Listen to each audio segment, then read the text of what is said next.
February 9th, 2022, there's GMA is on Channel 7.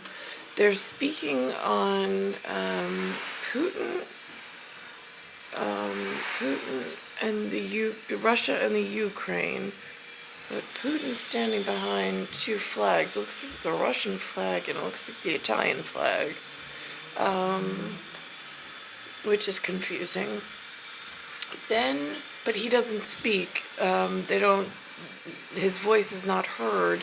There's a narrator, somebody by the name of John Kirby, and it's confusing because we don't really know geopolitical geographical. I could look on the map and figure out where the countries are, but it gets confusing at couch potato level, with this being the only message. I don't know if I'm interpreting it correctly, but the question for me is, in the geographical area of New York within my lifetime, and actually before I arrived in 1978, I hear what John Kirby is saying. They don't have a title for him, so I'm just going with the labels that they wrote on the digital media at the bottom. That's how they labeled him. I do hear him referring to President Vladimir Putin as Mr. Putin. That was an interesting, I know that actually with someone else is a whatever, or could be, as I'm going through this learning curve, in wiffle ball, which is a ball with holes in it, and doesn't go very far, and it's not a sport.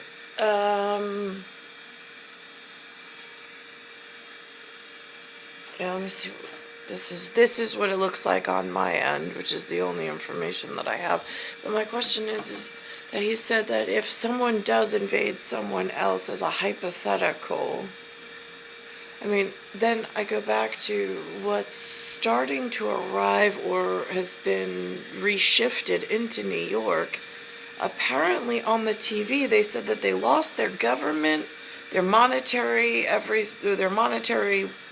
whatever somewhere else, and then all of a sudden some of their refugees got shipped into this area or into the lower 48 area. Now I'm just curious, if they're losing their money and they're losing their government because they did something bad somewhere else, and then someone ships them over to somebody else's territory, where and how does one defend oneself, and who does one inquire with, when there are world people that know these things, but it doesn't, if they're imposing punishment on the receiving population, like, we didn't ask for them to come here, so I'm a little confused if we're being punished because of changing or shifting that we don't have, and then we're not given any kind of update on information. So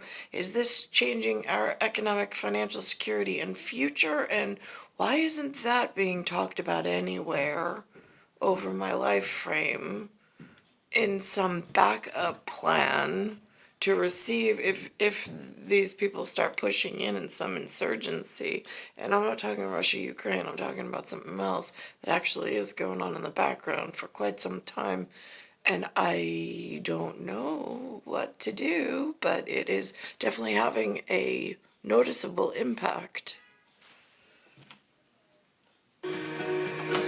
Welcome back to GMA3, everybody. Now turn to the simmering pressure at the Russian-Ukraine border in the wake of high-level diplomatic talks and just days after the White House warned that Russia could invade Ukraine. Any day now, well, tensions are still running high. Both sides set to begin military drills. For what you need to know, let's bring in Assistant to the Secretary of Defense for Public Affairs, John Kirby. John, thank you for being with us. There has been so much back and forth, mixed messages here coming from the Kremlin, coming from other world leaders. So if you can put this into perspective for us and cut through that, what do you believe Putin wants, and what will it take for him to de-escalate? Well, he clearly has stated that what he wants is security guarantees, claiming threats to Russia's national security really along that sort of western border with Ukraine. And what he has claimed he needs is, something more tangible than what he appears to be getting, or what he thinks he's getting from the West, from NATO, from the United States. What we've said all along is that Ukraine's sovereignty needs to be respected. This is an independent nation. It's a sovereign state, and to threaten that sovereignty and territorial integrity would fly in the face of the rules-based international order that's been in place since World War II. The other thing that we've said is NATO needs to be respected, and we need to make sure that we're meeting our commitments to NATO. We are a NATO ally, and we take that treaty commitment very, very seriously. And can you tell for the Americans back here, what does crisis averted look like? Because there are some who speculate that we could be in for a long haul all year of a heightened sense of just conflict here. So what is crisis averted? Now, I've never heard anyone in the local population say those words, crisis averted. He apparently has some inside information that he's letting out to the public to ask just the right person in some slow leak to the public, it would appear. Averted look like? That's a terrific question. And as we've sat down at the negotiating table with Mr. Putin, we have laid out. Because these are not public school terms that, like, my son's age goes to school and learns. These aren't even spoken of in the actual school. If this is a remote learning, at adult remote learning level, first time I'm even hearing the words. Proposals that we're willing to consider doing, like changing the offensive missile capability structure there in Europe, like altering the size and scale of our exercises if the Russians would reciprocate. And look, Mr. Putin can easily take this crisis and avert it from any further consequences by simply removing some of those forces from his the western part of his country, moving them away from the border of Ukraine, and being serious about sitting down and trying to find a diplomatic path forward. We have laid out that path for him. All he has to do is sit down and take that path. And, to your point, we could easily avert the crisis. And John, can you explain to the average American who's watching all of this unfold what's at stake for that part of the world and what's at stake for our country in this potential conflict? One of the worst cases here is the potential for armed conflict, for war on the European continent, and we haven't really seen that play out, since the Balkans in the 1990s, and that's at stake here. I mean, if he decides to invade Ukraine, it could actually become an armed conflict, and that means casualties, that means death and destruction. It means refugees. It means a potential humanitarian crisis. There's a lot at stake here if he decides to further invade Ukraine.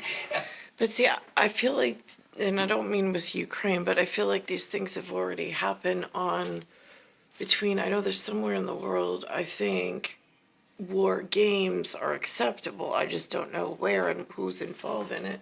And then this, if you rearrange this, when I look at it in the camera backwards, it almost says GAME.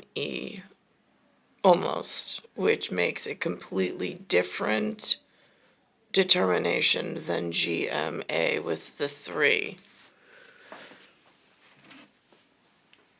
And we don't need to. Nobody needs to see that happen. It doesn't have to happen. What also could be at stake here is a chance to really find some diplomacy here, to find a way through this in a peaceful way that doesn't resolve in those kinds of conflicts and those kinds of deaths or civic destruction. It's interesting.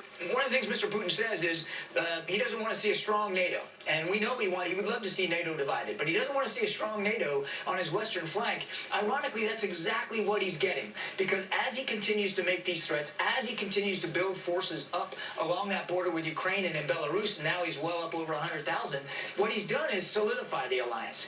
He's actually brought the alliance even stronger together than it was before. And as you can see, not just the United States, but other countries are now putting forces on NATO's eastern flank. So the very thing he says he doesn't want, he's actually getting through these actions. And sir, one other thing, I don't want you to necessarily draw a line just there at the border, but is there some line that Russia, Putin, could cross into Ukraine that will signal to the U.S. that he has gone too far, not just physically too far, or will it take some kind of violent and armed action? You get what I'm saying? Hey, can he just be to a point that we consider this is an invasion, this is an act of war, or will there have to necessarily be some type of actual force? President Biden, I think, has been really clear on this. Any incursion into Ukraine, any violation of Ukraine's sovereignty and territorial integrity would trigger severe and significant consequences, not just from the United States, but from the international community, who largely have an economic nature. And again, it would certainly even further solidify NATO and would probably engender additional moves by NATO allies to shore up that eastern flank. We know you are a busy man, John Kirby, Assistant to the Secretary of Defense for Public Affairs, and we appreciate your time in joining us on the program today. Thank you. Glad to be here. Thanks. All right, well, up next here on GMA3, coming out of the pandemic and reimagining a whole new It's life. star 1978, star 8378. It is,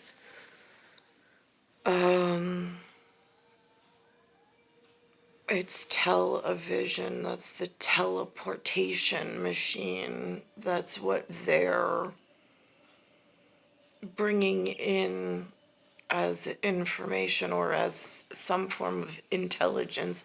I just don't know the filter that intelligence is spoken through. I'm trying to figure it out on my own end, considering I'm not sure in posts and posture when certain things happened and certain violations may have happened based on what, it's almost like a, I hate to use the word trial by fire, but like, it's white hot or it's red hot, I don't really know, but it's trying to figure out in the moment what was missed by myself based on the fact of other pieces that were moving at the same time, where I was being held still, in silence, and in some form of, not sanctimonial, but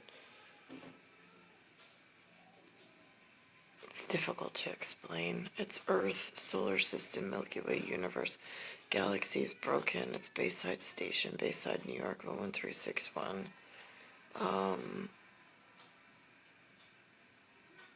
I mentioned earlier today on a different piece about Syrus, Cyrus, and Cyrus for Swan.